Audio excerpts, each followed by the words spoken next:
وہ بہت ہینڈسم لگ رہا تھا۔ میری محویت دیکھ کر وہ مسکرا دیا، کہنے لگا کہ جلدی سے بتاؤ کہ تم نے کیا کھانا ہے، پھر تمہارے ساتھ معاملہ طے کر کے مجھے واپس بھی جانا ہے، ایک بہت ضروری کام ہے اور وہاں ٹائم پر پہنچنا لازمی ہے۔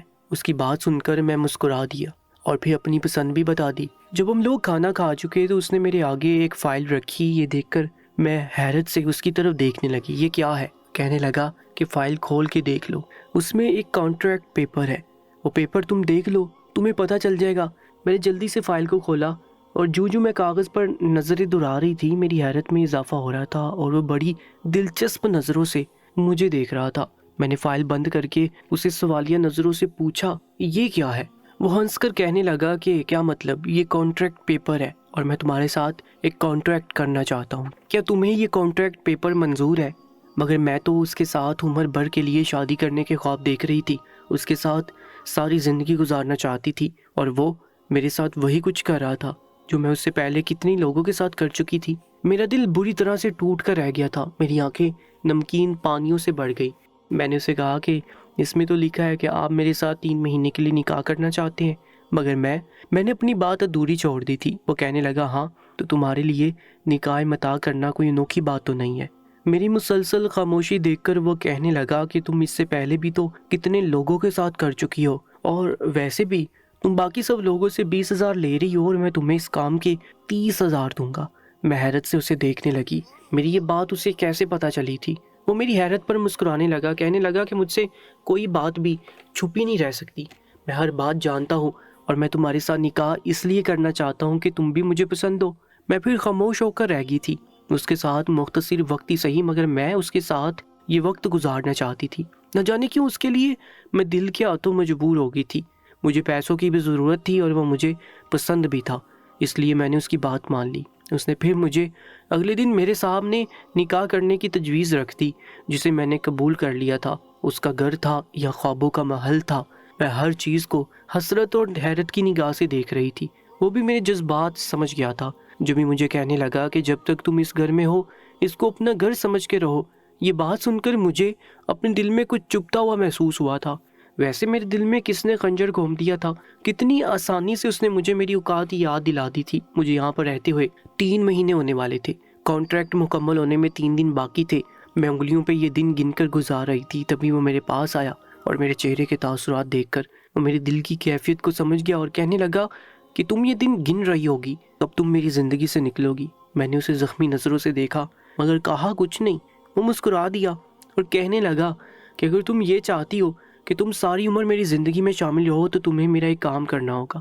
اب کی بار میں چونک کر اسے دیکھنے لگی تھی۔ کیسا کام؟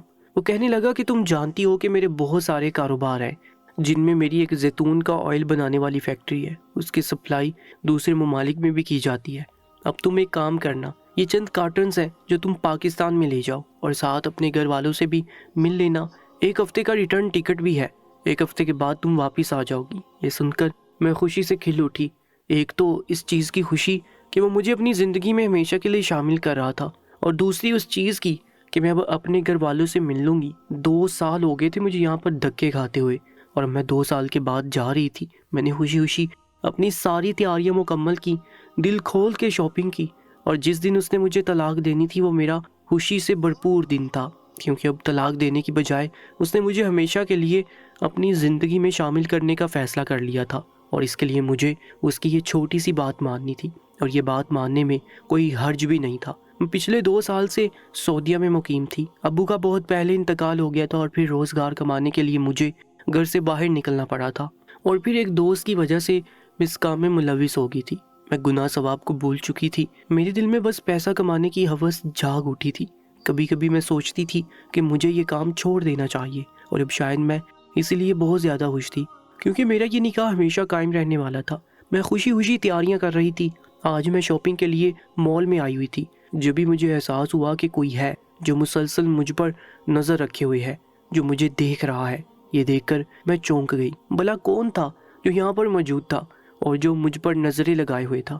میں اس کی موجودگی کو محسوس تو کر پا رہی تھی، مگر مجھے یہ اندازہ نہیں ہو رہا تھا کہ وہ کون ہے جو میرا پیچھا کر رہا ہے۔ میں جہاں پر بھی جاتی وہیں پر مجھے ان نظروں کی تپش کا احساس ہونے لگتا، اور اب میں مال سے باہر نکل آئی تھی۔ میرا ڈرائیور اسی مال کی پارکنگ ایریا میں موجود تھا۔ میں پھر اپنے اس مال میں آ گئی جہاں پر میں ہمیشہ شاپنگ کیا کرتی تھی۔ تبھی مجھے روڈ پر ایک بوڑھی عورت دکھائی دی جس کے حلیہ بہت ہی زیادہ خراب تھا اور وہ لاٹھی پکڑے زمین پر بیٹھی تھی۔ اس نے مجھے آواز دے کر کہا کہ میری مدد کرو۔ یہ بات اس نے روتے ہوئے کہی تھی۔ ایک پل کو تو میں نے اس کو دیکھ کر گزرنا چاہا، مگر جب اس نے دوسری بار مجھے پکار کر اپنی مدد کرنے کے لیے کہا تو میں اس کے پاس آ کر بیٹھ گئی۔ میں سمجھی تھی کہ وہ شاید مجھ سے پیسے مانگ رہی ہے۔ تبھی جب میں نے اپنے پرس میں ہاتھ ڈالا تو وہ کہنے لگی کہ مجھے پیسے نہیں چاہیے۔ اب میں نے اسے سوالیہ نظروں سے دیکھا، اگر پیسے نہیں چاہیے تو کیا چاہیے آپ کو؟ میرے چہرے پر پھیلی حیرانگی دیکھ کر وہ کہنے لگی کہ میرا یہاں پر ساتھ ہی گھر ہے اور میں چلتے چلتے گر گئی ہوں، میرے پاؤں میں موچ آ گئی ہے، میں گھر نہیں جا سکتی، مجھے سہارا دے کر گھر میں لے چلو، اللہ تمہارا بھلا کرے گا۔ وہ شاپنگ مال کے پچھلی طرف تھوڑا سا فاصلہ طے کرنے کے بعد ہی لوگوں کی رہائش کا سلسلہ شروع ہو جاتا تھا۔ ایک پل کو تو میں نے سوچا کہ مجھے انکار کر دینا چاہیے، مگر پھر جب مجھے اس عورت کی لاچاری کا احساس ہوا تو میں نے اسے کہا کہ ٹھیک ہے، میں آپ کو آپ کے گھر لے چلتی ہوں۔ میں اس کو سہارا دے کر چلنے لگی تھی۔ اب گھروں کا سلسلہ شروع ہو گیا تھا اور میں اب اسے سہارا دیتے دیتے تھک گئی تھی کیونکہ وہ بہت ہی زیادہ بھاری تھی۔ تھوڑا سا چلنے کے بعد ہی میں ہانپ کر رہ گیا تھا۔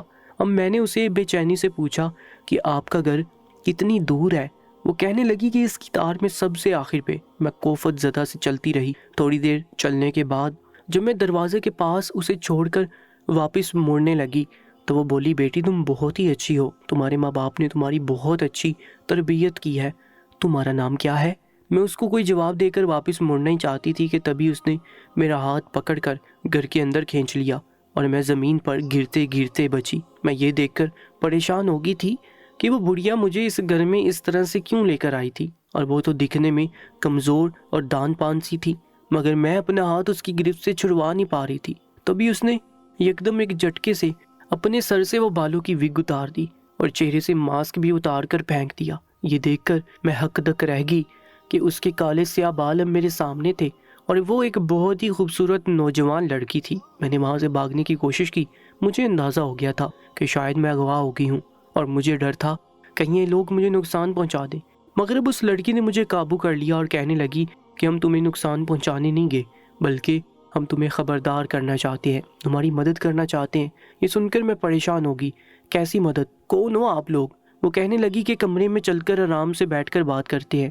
وہ پھر مجھے ایک کمرے میں لے گئی۔ اس کمرے میں اس کے علاوہ 3 مرد بھی تھے۔ میں یہ سب دیکھ کر گھبرا گئی تھی، مجھے سمجھ نہیں آ رہا تھا کیا کروں۔ میرے چہرے کے تاثرات دیکھ کر وہ مجھ سے کہنے لگے کہ آپ کو ڈرنے کی ضرورت نہیں ہے، ہم نے آپ کو ایک خاص بات کہنے کے لیے یہاں پر بلایا ہے۔ میں حیران پریشان سی ایک جگہ پر بیٹھ کر ان کی بات سننے لگی، اور جوں جوں وہ سب بولتے جا رہے تھے ان کی بات سن کر میری حیرت میں اضافہ ہوتا جا رہا تھا اور مجھے اپنے کانوں پر یقین نہیں آ رہا تھا، کیا یہ سچ ہے؟ پھر جب ان لوگوں نے مجھے اپنے کارڈ دکھائے، اپنا تعارف کروایا تو مجھے ان کی بات پر یقین آنے لگا، اور پھر ان لوگوں نے 2-4 ایسی باتیں بتائیں کہ جسے سن کر میرا پھر پختہ یقین ہو گیا کہ یہ لوگ سچ کہہ رہے ہیں۔ میں ان لوگوں کی بہت شکر گزار تھی کہ ان لوگوں نے وقت پر مجھے آگاہ کر دیا تھا۔ تبھی وہ لڑکی کہنے لگی کہ ہمیں تمہاری مدد کی ضرورت ہے، اور میں جانتی ہوں کہ تم بہت بہادر لڑکی ہو، تم ہماری مدد کرنے سے انکار نہیں کرو گی۔ میں نے تائیدی انداز میں سر ہلا کر کہنے لگی کہ آپ مجھے بتائیں کہ مجھے کیا کرنا ہوگا۔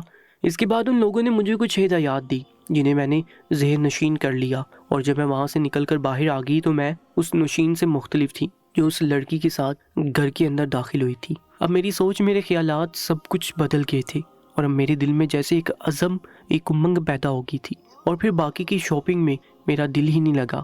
بوجھے دل کے ساتھ میں نے یہ تمام چیزیں لیں اور پھر ڈرائیور کے ساتھ گھر واپس آ گئی۔ آج خلاف معمول میرا شوہر گھر پہ تھا۔ وہ مجھ سے چھوٹی چھوٹی ادھر ادھر کی باتیں کرتا رہا، مگر میں ذہنی طور پر الجھی ہوئی تھی۔ میں اس کے چہرے کو غور سے دیکھنے لگی کہ اس چہرے کے پیچھے کتنے چہرے چھپے ہوئے تھے۔ وہ مجھے غور سے دیکھتے پا کر ہنس پڑا، کہنے لگا کہ اس قدر غور سے تم دیکھ رہی ہو، کیا تمہیں مجھے نظر لگانے کا ارادہ ہے؟ اگر حالات مختلف ہوتے تو میں اس کی اتنی سی توجہ پر خوشی سے نہال ہو جاتی، مگر اب جب سب کچھ میرے سامنے تھا، مجھے خوشی ہونے کی بجائے خود پر افسوس ہو رہا تھا کہ میں نے اس شخص سے شادی کیوں کی، اس شخص سے محبت کی۔ پھر وہ مجھے لے کر ایئرپورٹ چھوڑنے کے لیے جا رہا تھا۔ جیسے وہ مجھے ایئرپورٹ پر چھوڑ کر واپس گیا تو تبھی میں نے اس نمبر پر کال کی تھی، وہ بھی آس پاس ہی موجود تھے۔ جیسے انہیں موقع ملا انہوں نے میرا سامان چینج کر دیا تھا، اور میں بجھے دل کے ساتھ اپنے وطن واپس جا رہی تھی۔ جیسے جہاز نے لینڈ کیا اور میں ایئرپورٹ سے باہر نکلی تو میں آس پاس نظریں دوڑا کر اس شخص کو تلاش کرنے لگی جس نے مجھ سے یہ سامان لینا تھا۔ تبھی میرے پاس ایک درمیانی عمر کا مرد آ کر رکا۔ اس کو دیکھ کر میں ڈر گئی۔ اس کا چہرہ جلا ہوا تھا اور دائنی آنکھ کے نیچے ایک گہرے زخم کا نشان تھا۔ وہ مجھ سے کہنے لگا کہ ہمارا مال کہاں ہے؟ میں نے ایک طرف پڑے ہوئے کارٹنوں کی طرف اشارہ کر دیا۔ میں نے اپنے ملازموں کو یہ کارٹن اٹھا کر گاڑی میں رکھنے کے لیے کہا تھا۔ میرا کام یہیں تک تھا، مگر وہ مجھے زبردستی اپنی گاڑی میں سوار کروانے لگا۔ تبھی وہاں پر کچھ لوگ آ گئے، ان کے ساتھ پولیس بھی تھی۔ ان لوگوں نے انہیں پکڑ لیا اور پھر مجھے میرے گھر میں چھوڑ گئے تھے۔ کچھ گھنٹے ہی گزرے تھے جب ٹی وی پر یہ خبر چلنے لگی کہ بہت بڑے سمگلرز کا گروہ پکڑا گیا ہے جو منشیات بیچنے کا کام کرتا تھا۔ اس منشیات کی مانگ بہت ہی زیادہ بڑھ گئی تھی اور بہت سی خفیہ ایجنسیاں حرکت میں آ گئی تھی، مگر وہ شخص تک پہنچنے سے قاصر تھے کہ یہ آخر منشیات کہاں سے آ رہی ہیں اور کون ان کو اسمگلنگ کر رہا ہے۔ جب ان لوگوں کو میرے شوہر پر شک ہوا تو انہوں نے پھر ان پر نظر رکھنی شروع کر دی۔ تب انہیں اندازہ ہوا کہ وہ شخص کچھ ٹائم کے بعد کسی لڑکی کو اپنی زندگی میں شامل کرتا، اس کے ساتھ نکاح کرتا اور پھر اسے اس کام کے لیے استعمال کرتا تھا، اور جب وہ لڑکی وہ منشیات لے کر یہاں پر آتی تو اس کے بعد وہ غائب ہو جاتی اور کسی کو بھی نہیں ملتی تھی۔ کوئی نہیں جانتا تھا کہ وہ لڑکی کہاں جاتی تھی اور اس سے کون لوگ وہ منشیات خریدتے تھے۔ اور اب جب میرے شوہر نے مجھے اپنی زندگی میں شامل کیا تو تب سے ہی ایجنسی کی مجھ پر نظر تھی۔ اس نے جب میرے ٹکٹس کروائے تب ایجنسی کو اندازہ ہو گیا تھا کہ اب اس کا اگلا شکار میں بننے والی ہوں۔ ان لوگوں نے مجھے پہلے اس چیز کے بارے میں مطلع کر دیا تھا اور پھر مجھے اس کی سازش کا حصہ بننے سے بچا لیا تھا، ورنہ شاید آج میں بھی لاپتہ ہوتی۔ وہ منشیات اپنے رنگ میں اور اپنی خوشبو میں بالکل زیتون کے آئل جیسی تھی۔ ان کو دیکھ کے یہی اندازہ ہوتا تھا کہ یہ زیتون کا آئل ہے، مگر در حقیقت وہ منشیات تھیں اور وہ بہت خطرناک تھیں۔ جس انسان کے جسم میں اس کا ایک قطرہ بھی چلا جاتا تھا تو وہ اس منشیات کا عادی ہو جاتا تھا اور وہ مر جاتا، مگر یہ نشہ اس سے بہت مشکل سے ہی چھوٹتا تھا۔ اور اب وہ سب پکڑے گئے تھے، یوں یہ دھندا بھی ختم ہو گیا تھا۔ میرا اب دوبارہ واپس جانے کا کوئی ارادہ نہ تھا۔ میں نے یہیں پر جاب کر لی تھی اور اپنے گھر والوں کے لیے جینے لگی تھی۔ میری امی مجھے بار بار شادی کرنے کے لیے کہتی تھی، مگر میرا شادی کرنے کے لیے دل ہی نہیں مانتا تھا۔ یوں بھی مجھے کسی پر اعتبار ہی نہیں رہا تھا۔ سارا دن آفس میں جاب کرتی اور گھر آ کر امی کی خدمت کرتی، اور اب امی جب مجھے شادی کے لیے کہتی تو میں افسردگی سے مسکرا دیتی اور کہتی کہ جو میرا شادی کا موڈ ہوا تو میں آپ کو بتا دوں گی۔ اب میرا ایسا کوئی ارادہ نہیں ہے اور آپ مجھے شادی کے لیے زور بھی مت دیا کریں۔ مگر امی کسی صورت بھی یہ بات ماننے پر تیار نہیں تھی اور ہر دن کے بعد وہ یہ ذکر چھیڑ دیا کرتی تھی، اور پھر انہوں نے میرا لاکھ انکار کرنے کے باوجود بھی ایک جگہ پر میرا رشتہ طے کر دیا تھا۔ رشتہ طے ہونے کے بعد میں بہت گھبرائی ہوئی تھی۔ میں اپنی ماں کو انکار بھی نہیں کر سکتی تھی کیونکہ میری ماں بہت ہی تکلیف اور اذیت سے گزری تھی۔ انہی کی خاطر میں اتنی آزمائشوں سے گزر رہی تھی۔ ان لوگوں کا پیٹ پالنے کے لیے ہی میں نے بار بار اپنی ذات کو اتنا گرا دیا تھا، حقیر بنا دیا تھا۔ میری ماں کو تو شاید معلوم بھی نہیں تھا کہ میں اب تک کتنے نکاح کر چکی ہوں۔ یہ باتیں دوسرے زمانے سے چھپ سکتی ہیں لیکن شوہر سے نہیں چھپ سکتی۔ میرا رشتہ طے ہو گیا اور وہ بہت ہی شریف انسان تھا اور اس کے سب گھر والے بہت اچھے تھے، اور میرے دل میں عجیب سی خلش تھی۔ نکاح سے پہلے 2-3 بار میں اپنے منگیتر سے ملی تھی، اور جتنی بار میں اس سے ملی میں اس کی گرویدہ ہوتی چلی گئی کہ دنیا میں اتنے اچھے انسان بھی ہوتے ہیں۔ مختصر یہ کہ مجھے اس سے محبت ہو گئی اور میں واقعی اس کے ساتھ زندگی گزارنا چاہتی تھی، اور اب ایک پرسکون زندگی کی خواہش تھی۔ لیکن یہ پرسکون زندگی تب تک ہی پرسکون رہتی جب تک کہ میرے ماضی کے متعلق میرے ہونے والے شوہر کو معلوم نہ ہوتا۔ یہ بھی ہو سکتا تھا کہ کچھ سال پرسکون گزارنے کے بعد اچانک میرا ماضی کے بارے میں اس شخص کو علم ہو جاتا اور میری شادی ختم ہو جاتی۔ تو میں نے سوچا کہ اس سے بہتر ہے کہ میں خود ہی اس کو ساری حقیقت بتا دوں۔ اس کے بعد یہ اس شخص پر منحصر تھا کہ وہ مجھے اپناتا ہے کہ نہیں۔ کل ہماری شادی تھی اور مجھ سے رات تک نہیں گزاری جا رہی تھی۔ میں سونے کی کوشش کر رہی تھی لیکن مجھے نیند نہیں آ رہی تھی۔ میں پہلو بدل بدل کر تھک چکی تھی۔ بالآخر میں نے ہمت کی اور سوچا کہ ساری حقیقت اپنے ہونے والے شوہر کو بتا دوں۔ اب جو بھی فیصلہ ہوگا اسے میں اپنا مقدر سمجھ کر قبول کر لوں گی۔ اگر تو میرے نصیب میں شخص کا ساتھ لکھا ہے تو ایسا ضرور ہوگا، اور اگر ہمارا ساتھ نہیں لکھا تو یہ بات یہیں پر ختم ہو جائے گی۔ اور اگر یہ بات یہیں پر ختم ہو جاتی ہے تو شاید مجھے اتنی تکلیف نہیں ہوگی جتنی تکلیف شادی ہونے کے بعد شادی کا ختم ہو جانا تکلیف دے گا۔ بہت ہمت کر کے میں نے اپنے منگیتر کا نمبر ڈائل کیا اور اسے کہا کہ مجھے اس سے ملنا ہے ابھی اسی وقت، کیا وہ میرے گھر آ سکتا ہے؟ اس نے کہا کہ وقت دیکھو، رات کے 12:30 بج رہے ہیں اور صبح ہماری شادی ہے۔ اس وقت تمہیں کیا بات کرنی ہے؟ میں نے کہا کہ مجھے بہت ضروری بات کرنی ہے اور میرا بات کرنا بہت ضروری ہے، مجھے اپنے بارے میں ایک حقیقت بتانی ہے۔ میری بات سن کر وہ پریشان ہو گیا۔ اس نے کہا کہ ٹھیک ہے، وہ میرے گھر آ رہا ہے۔ میں نے اسے کہا کہ گھر والوں سے نظریں بچا کر آئے اور کسی کو پتہ نہ چلے ہماری اس ملاقات کا۔ اسے 15 منٹ لگے تھے میرے گھر آنے میں۔ میں برآمدے میں ٹہل رہی تھی، دروازے پر ہلکی سی دستک ہوئی تو میں نے دروازہ کھولا۔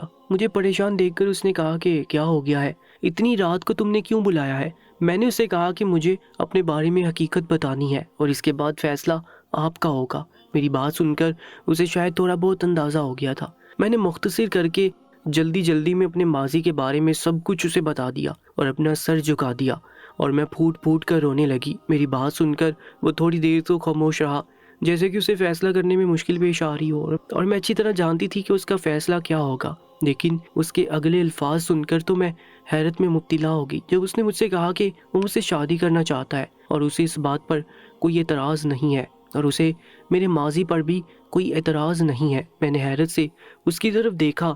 میں نے کہا تم کیسے مرد ہو؟